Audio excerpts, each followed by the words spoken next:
Hi, we're Nia and Marianne from Seren Health Coaching. We are metabolic health coaches who are passionate about good metabolic health for everyone. We also love to chat about all things health and to share as much information as we can with people who want to make changes to their lifestyle but aren't quite sure where to start. We're going to release a new episode every Friday where we talk about a different aspect of health. So do subscribe and let us know what you think. We'd also love to know what you're interested in too. So if there's something that you'd like us to have a chat about, do send us a message and we'll do our best to cover it soon. Good morning, Marianne. Good morning. How are you? I'm good, thank you. The sun is shining. Yeah, it's the most beautiful day. You don't get that many days like this in this country, so Let's we have to enjoy them be while we quick can. on here this morning. Okay, quick. Okay, so we're going to talk about CGMs this morning, continuous glucose monitors.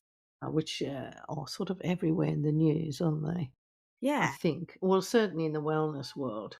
Yeah, so I mean, if you haven't heard of them, they are glucose monitors that you pop on your arm, usually on your upper arm, which you have to use a contraption to put them on, like a little Yes, it puncture. always looks quite daunting, It does, but but the it's needle actually is, really easy. yeah, the needle's teeny tiny. You don't You actually can't feel feel it. it, No. but it Don't call it a sticks. needle, actually. Oh, sorry, what should I call it? A fiber. Fiber. Okay. When you look at it, it looks like a Yeah, little fiber it's to a me. capillary tube, isn't it? Yeah, Really, it's it's very tiny. very thin. Anyway, it goes into your bloodstream, Yeah, and you stick it on your arm, and they last about 2 weeks, don't they? yeah, And they were invented. We have to kind of go back to the beginning. Why do we need them? yeah. So Who for were they for, and why were they such a game changer, Yeah, actually? so were originally developed for type 1 diabetics. Yeah, So if you have a disorder of your pancreas where you don't make enough insulin to regulate your blood sugar, which is yeah, what type 1 diabetes effectively is, yeah, um, every time you eat, you have to test your blood sugar and then you have to give yourself some insulin yeah, to replace what your body can't yeah. And make. it's basically an enormously sort of labour-intensive Yeah. thing It's to not do. only labour intensive, but it's painful because you've got to prick your Yes, fingers. and the You've only got fingers 10 get really fingers. sore. Fingers Yeah, get sore. You got to do it multiple times a day. So previously, these patients were having to multiple yeah, times a day test their blood sugars, yeah, inject themselves with insulin depending on the result, yes, which is annoying, time yes. consuming, painful, and eventually you kind of just Oh, get it's fed up of it, awful. don't you? Yeah, and there's also the safety aspect. So people went to bed at night not knowing whether their What their blood sugars sugar were. would Yeah. go down overnight or whether they would wake up with a hypo. Yeah, so Um, all of these things, you don't have any early warning systems. So no. these were developed, I don't know when they were developed, maybe in the last Um, like 10, 15 years. I would think about 15 they started. They after the pumps, so there were insulin Yeah. pumps before the CGMs.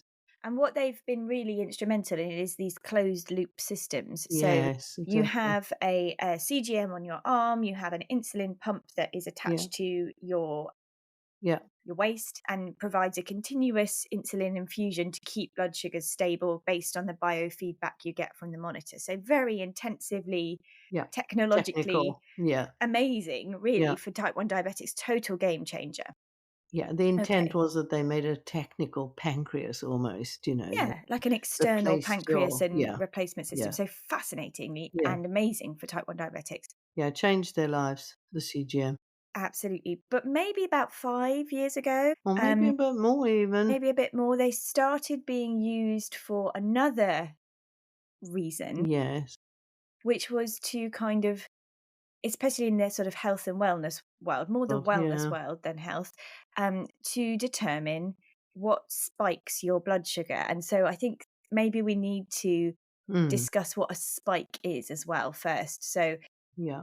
we And need who to talk about, suggested any of this? So the yeah. wellness world, there was some what we call wellness influencers, I suppose, Mm, that started this conversation, which was an interesting conversation, and we were very interested ourselves at the time. And we yeah, even did our own experimenting with CGMs in the end. But there was a lot of emphasis on the fact that glucose spikes we're a bad weren't thing. good for you. Yeah. So let's go back to the very beginning. So Yeah. what does your body physiologically, how does our body work? So I eat a sandwich. What's going to happen to me? Okay, so you eat a sandwich, and in that sandwich, you've got that mix of nutrients. And one of the nutrients that we're talking about with CGMs is the starches, carbohydrates, sugars bit. Yeah. And they are the ones that are absorbed quickest.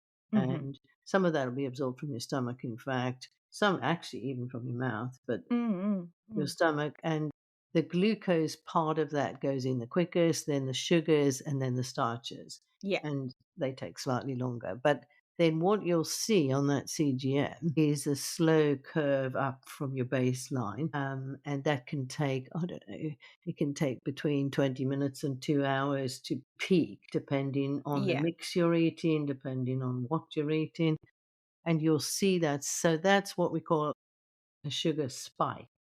Yeah, so this is totally normal. I think it's Totally important to normal. say. Yeah. So every time you eat food, your body responds by digesting the food. And as it digests the food, there is a gradual release of the sugars into your bloodstream, which cause your blood sugar to rise. And that is totally normal and totally acceptable thing to happen. Yeah. So we have to kind of get that out first But of it all, but don't it we? almost became so people think about glucose spikes in a negative way, don't they now? Yes. So And actually glucose spikes, it depends how you it see depends this, what, but yeah, it are depends they how high normal? they go and how frequently they spike. Yeah, and So how high. So Yeah. there's lots of information about, glucose spikes are bad for you because Yeah. they cause you to get wrinkles or they get you, Yeah. you become more insulin resistant. And some of these things are true, you Yeah, do, yeah, yeah. but it's about how your body works overall, not just based on the glucose spikes that you're getting from particular foods and where those sugars end up more than just the fact that they rose in the first place. So if you were a 3 meal a day person, you had a CGM on, you Hmm. would see that the wonderful sort of curves up on each of those meals. And it Yes. would depend what you were eating and what you were doing. And so there's so many factors that Yeah. So your influence those spikes. Your blood sugar will, if you imagine a graph, you bump Yeah, along and it's natural yeah, throughout the day. Even if you didn't eat anything, your blood sugar is going to bump along different, yeah. kind of on a bumpy line, isn't it? So, for example, sometimes when you do some exercise, even if you haven't eaten, there is a release of And glucose. why is that? Yes, because you release glucose, because your body's very clever, isn't it? Yeah, because it knows you're doing some So physical it's giving you exertion. some So it's giving you boost, some it's energy. fuel. Yeah. Yeah. So And where does that come from? it comes from your fat stores and from Or or your from cortisol from stores. Yeah. stored from quick release energy that's Yeah, been yeah, stored in your muscles for muscles. that purpose, How depending clever. on. How Yeah, so clever. isn't that amazing? Your Yeah. body is always So it's working. waiting, even if you haven't eaten, your body's got this system. Yes, to make sure that you don't die because it Yeah, because has to otherwise, if you maintain. went for a run and you hadn't had any breakfast, you'd fall on the floor. Exactly. So it has to maintain a steady enough blood sugar to Yeah, keep you alive. yeah, So that's really important to say, isn't it? So there are, absolutely. yeah. And in the morning, let's talk about in the morning Yes, so to you get you out of so bed. you sleep and your blood sugar usually drops along a nice sort of line if you're a good sleeper. Might Hmm. not, by the way, if you wake often because it'll go up a bit. But in the morning, you'll notice you get this slow peak, even though you haven't eaten anything. Yeah, And people are completely amazed by it because they say, "But we haven't had anything to and to eat. I've had eat. water." Yeah. And there's your body in its circadian rhythm, waiting for the morning. And as the light comes, your clever body puts out a little boost of cortisol for you. And this Hmm. is to get you out of bed. I mean, it's very hard to believe how clever your body is. It is, isn't it? It's amazing. So your body knows that you can't stay asleep forever. So remember, No. when we are asleep, our body's doing lots of essential rest and Yeah. repair Yeah. functions. Yeah. It's cleaning house, as it were. Yeah. It's almost like the Yeah. office and the cleaners have come in Yes. overnight. Lovely analogy that everyone's out of the office and the cleaners come in. Yeah. Yeah, so it's working hard. It's making sure that you are, it's cleaning house, making sure you are set up for the next day. Yeah. But you can't sleep forever. So, So it has yeah. to Huh. wake you up because actually if we slept forever we wouldn't eat and then we would die. So there, Yeah. there's a whole thing here. So that little bump of cortisol increases your blood sugar to get you up and get you out of bed in the morning. And In diabetics, that's called the dawn phenomenon Yes, and sometimes because, it's overemphasized when yes, you have abnormal blood sugar control. function. Yeah. Yeah, So we often ask people to take their blood sugars first thing in the morning yeah, before they've eaten anything, because yeah, that gives us a really good indication of whether or not they're within a normal steady range or whether they're slightly elevated. So yeah, if you're waking up with a blood sugar of 14, we yeah, know something is going on there that isn't yeah. good. So fasting blood sugars are really useful for diagnosing people with abnormal blood sugars. Exactly. And that just goes to show that if, most people should be in the range of 4 to 7 Yeah, roughly. We won't go to there are sort of other specifics. Some people run a bit lower and that's fine, but if you're in that range you're kind of okay. But if you're coming up to double figures and you're constantly waking up without having eaten anything with huge numbers in the morning, this is a problem. It indicates something isn't right with the calibration of your blood sugar yeah, system. yeah, Okay, so there's that, and there's little things with exercise, and then yeah. there's also sleep, isn't there? Yes, so sleep's really interesting. So often people who don't sleep very well, they don't go into that deep bit of sleep as much as they should. Mm, And so the cortisol levels get confused really. And especially if you're getting up a lot in the night and you're awake a lot, you'll find your cortisol levels going down. So you're not mm, getting that nice circadian type rhythm where you low in sugars overnight and they really settle. By the way, you can go quite low overnight on a CGM because we've done it ourselves. yeah, Very normally, you can go into levels which in diabetics would be considered too low because yeah. that's they have an abnormal system and they're also often on medications That which abnormally lower yeah, them, which yeah, also artificially lower them, blurs the works. But for normal people, you can go right down to sort of 3 and even and be below fine. 3 without any problem. So Yeah, your very clever system would jump in and boost you if you if you needed a needed it. boost of glucose, but it's happy to leave you low, and then you'll see that lovely little morning spike.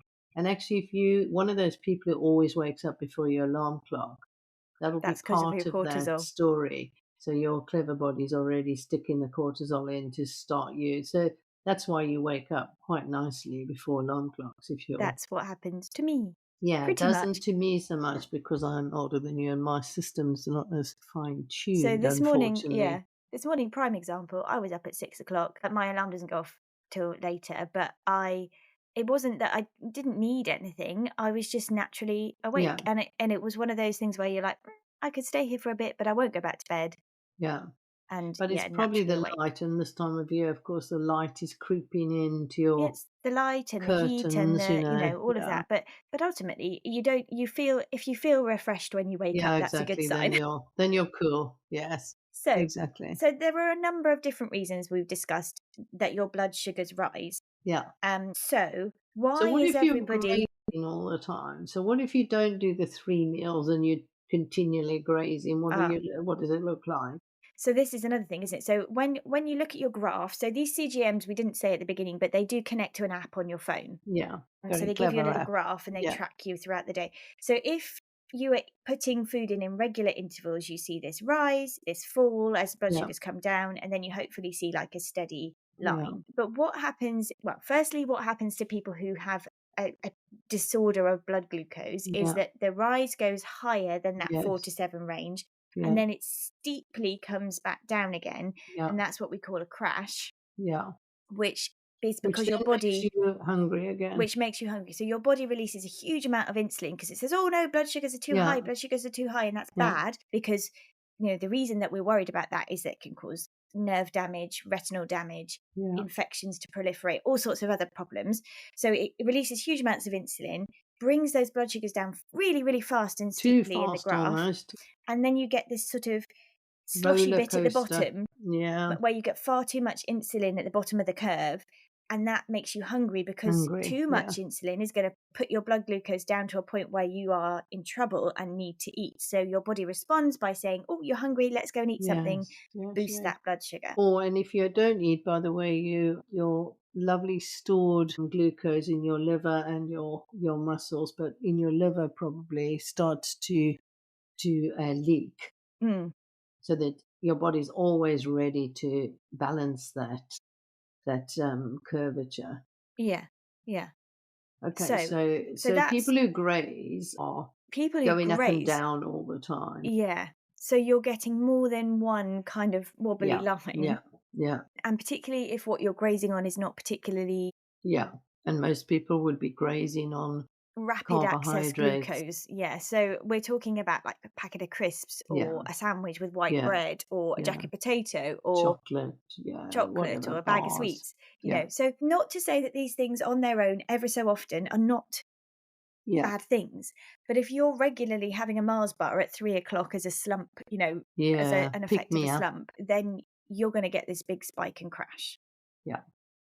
So, Yeah, and that's why they've been adopted in the wellness world, yeah, really, because people were so interested. And they are good things you can learn from CGMs, even if you've got normal blood sugars. yes. And you and I have both done it. Yeah. So what when we talk about why they've taken off so much, Yeah, I think it's because there was this understanding that it's not normal to experience these dramatic shifts in energy across the day where you feel manic because you've got all this sugar in your yes, system and then you feel this slumped. roller coaster. Yeah. So there was sort of this acknowledgement of the sugar roller coaster. It Yeah. all started with the story about cereals, I think. So that's where it started for me, that bowls of cereals were very quick carbohydrates, Yes. which gave you a huge spike, even when they said they were very good for slimming and Yeah. full of vitamins. So, yeah. And then you So, would get this corresponding terrible hunger at mm, mid morning, and you couldn't understand it because you'd eaten the other right thing. people seemed to do all right and you were starving. And it was that roller coaster that was happening. And then Yeah. when you put a high protein, less quick carbohydrate, less sugar breakfast in, you got Suddenly much less of that hunger feeling you because could get a lot basically longer in the day. and if you watch that on a CGM on an app on a phone, it It's is astonishing. incredibly illuminating because you get this feedback in real time. Mm, And I think that's why they are so popular in the wellness world because you're giving somebody literally a sort of window into their metabolic system in a yeah, way that we've never never had been able to before. do that before. Yeah, So this, and we both tried it because we did some experiments on we ourselves, did. We did. and it's useful to see Yeah, that. very. But here comes the issue now Yeah, is what do we do with these experiments now? So we've had quite a number of years of these experiments. We've yeah, established what spikes blood sugar yeah, and we know what spikes. We know these quick carbohydrates do this. And we know that if you are overweight, if you are insulin resistant, if you're pre-diabetic or type 2 diabetic particularly, these things are going to happen to you. We know yeah. that. We've got enough evidence from all of the people who've worn them to know now what foods Yeah. cause these roller coasters of sugars. So, why are we still using them? Why are programs such as, one well known nutrition program that gives everybody a CGM, why are we using them? Well, they're very popular with punters, let's say, because of this feedback. So Mm, everybody's really curious about, or lots of people are very curious about their bodies and how it works. So I think mm, it's a very attractive tool. It's also very expensive, by the way. And there is some criticism that, we can't all walk around with with a CGMs CGM on. continually. And a Yeah. lot in the wellness world will tell you that they wear them often to Yeah. recheck, which I find quite odd because I've reworn one for fun, sort of 2 years after my initial experimenting, and I was very bored by it Yeah. because I sort of felt like I've been here, got the t-shirt, and I know I that know my this. blood sugar goes up if I don't sleep well or I exercise or I eat. So what's the big deal really for me? I don't have a blood sugar abnormality. I So don't need to yes, do I it. thought, I would only ever do this once. So this is the thing. So the pros are obviously that we can see what certain Mm, foods do to our blood sugars. We can see what spikes us and what doesn't. But the cons are that it becomes a bit obsessive. yes. And actually, is Luckily, it I'm not telling us obsessive. Yes. something that we didn't know? And Yeah. is it adding to our general information? Like getting more and more information about your blood sugars, is that a good thing? Or do you already know what Well, you need to know? I suspect it feeds into people who are quite obsessive about things anyway. So Mm. if you're a Mm. perfectionist and you put a CGM on, it might actually put you off perfectly nutritious food Well, this is the thing. because you get a very normal spike. And then you worry And that your by the blood sugars way, went they up, talk about the normal blood sugars being 4 to 7.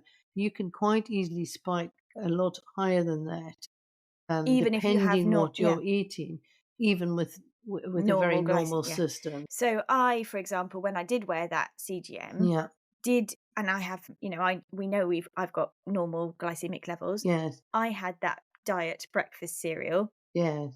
and it did spike me to Yes. 10 or something, didn't it? I Yeah. think I Yeah. went up to 10. But Yeah. and It's not unusual. it's not unusual. So it's And it's not a really bad thing if you're no, running a marathon or walking to school with the kids, even fast, that you get some some rapid spike. I access. mean, what's the problem? That's what it's for. Exactly. That's So what that's how carbohydrates are for. absolutely this is what our bodies are for. So I Yeah, think this is where I think this whole idea for this podcast topic today came from, because I think we are yeah, making people believe that they need to know yeah, what their blood sugar is all the time. And quite yeah. frankly, you don't. So No, I've now, you know that I work with people who yes. are reversing diabetes, And and this is really important for this them. is really important for them. So part of when they are on the intensive Yeah, trying to lose weight part of the program, which is yeah, very nutritionally controlled, and it's yeah. So they're but restricted in some way. yeah, Yeah, restricted in their diets. yeah, This is really important. We ask them to test their fasting blood sugars. And the reason that we do that is because often they have been on medication and they yeah. need to stop that medication to Yes, do this yes, kind because of they'll weighing, go too low, basically. because it will be too low. And it could even be dangerous. Yeah, But then when they start to relearn how to eat, they yeah. become not obsessed, but very, very Mm. aware of their blood sugars, and to the point where they may start experimenting and testing more often after certain foods and saying, well, this one spiked my blood sugar. What should I do? And I have to go back to them and say, that's normal. We don't need you to be So obsessive they about talk that. about personalized nutrition. So this is where this comes from, isn't it? So there's Yes. various programs that will teach people an individualized sort of personal diet That suits their requirements. So body. for instance, someone reacts more to rice than they do to potatoes. So Mm. what you might land up doing though is putting people off particularly useful nutritional foods Yeah. because they spike their blood sugars more on a particular thing than somebody else. But who's to say that on that particular day that Yeah. blood sugar There's spike so happened, many there were different so many other factors. factors? Yeah. Exactly. So Yeah. would you Like you would might have been stressed at work, yeah, like it might be really hot, by the way, because you absorb things quicker, or yeah. you might have slept really badly the night So before. it's a Yeah. really tricky thing, isn't it? And I have a bit of a bugbear with personalized nutrition because I I don't do and I don't. I mean, Yes. I love it in some respects, but I Yeah. also think that your body changes so frequently. And if you are trying to improve Yeah. your health and your lifestyle, when you wore the CGM at the beginning, you're in a different body to when you Yeah. are now, 6 months down the line, if Yeah. you've made some changes. So, and what do we do when we get to the point where we're in a situation where we're hungry and we need to eat, and the only option is something we know spikes our blood sugar? Should we not eat? What should we do? And are we becoming Well, I restrictive think with and everything obsessive? like this, there's always a danger, isn't there, of obsessive use of data Yeah. that becomes actually detrimental to us. It's like those patients who were walking around their gardens at midnight to meet their Yeah, 10,000 golly, we've had steps. those. Yes, Yeah, exactly. And yeah, and diabetes with medication is a different ball game to the totally. wellness world where people are Totally. actually metabolically normal, Mm, but they're still trying to be perfect. So that's the point, isn't it? So people are, have normal glucose and insulin levels, but they're trying to perfect their eating.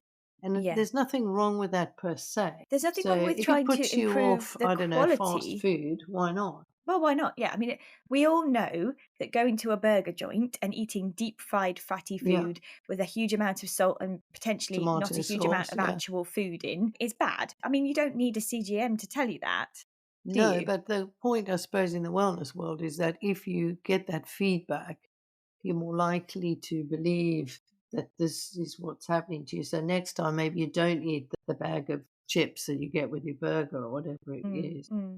But there's always the danger, isn't there, that you've got people who become almost develop eating disorders of Will these certainly sort of develop things. disordered eating or Yeah, disordered disordered eating is a good disordered word. approaches Yeah, to food, yeah, which can, in the right circumstances, become an eating disorder. yes, So I think it needs to be, yeah, yeah, I now think that I love that we have more knowledge. I yes, love that we know a bit more about how our food works and certainly in the ultra processed food argument, this has been amazingly helpful yeah, for people who just simply didn't realize that their food was no, full of so much rubbish yeah.